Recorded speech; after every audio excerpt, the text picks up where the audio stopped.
The widget would list what assets are in that file, and we could select the ones that we want to import or update.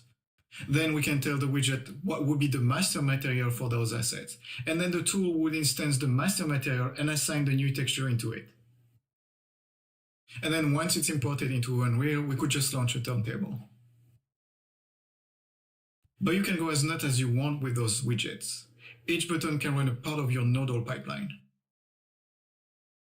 Now let's talk about lighting with lumens.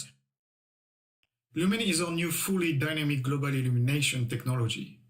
For an artist, it means that we don't have to bake the scene to see the result of the indirect lighting. Notice how the light bounces between objects that are far apart, and as well on those tiny scattered objects on the ground. Okay, let me show you how it looks like to work with Lumen in Unreal Engine.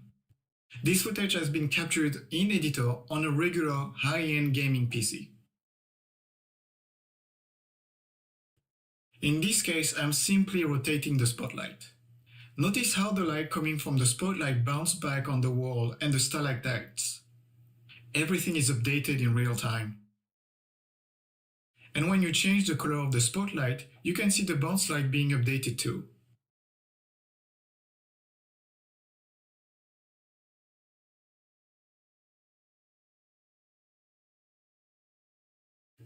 Now I'm changing the intensity of the light. And notice how the GI and the atmosphere are being evaluated in real time.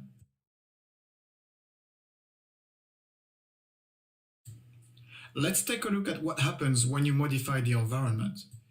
This large chunk of cave is made of several quixel assets bunched together, which represent millions of polygons.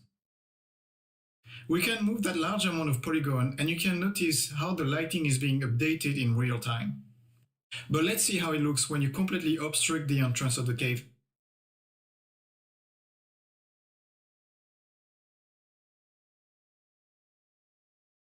Let's take a look at how we did the side dressing of the environment. Like I showed you earlier in the city, we can now have scene with millions of objects.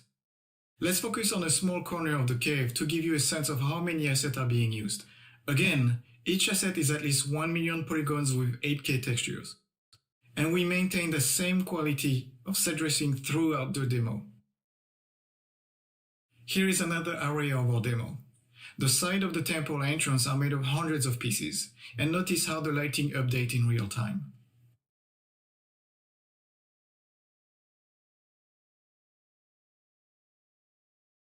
One more big improvement is our new sky system. In this case, I'm rotating the directional light. Notice how the shadow and the GI in the valley is getting updated. The sky color also changed based on the position of the sun, and the volumetric cloud shading update in real time. We also have control on the density and the shape of the clouds.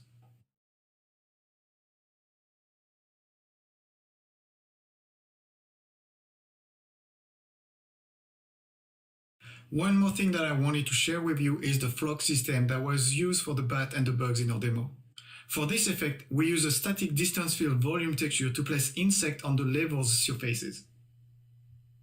Their macro animation comes from a Niagara-powered state machine, which transition between calm, excited, and seeking states. Thank you. And now let's go back to Nick. Thanks, Jerome, and thanks, Marcus. And thank you for joining us today to hear about our plans for next-generation development in Unreal Engine. 4.25 is ready for next-gen development, and the 5.0 preview will be available early next year. So you can get started now and bring your projects to UE5 when ready. I really can't wait to see the next generation of games that developers create with Unreal.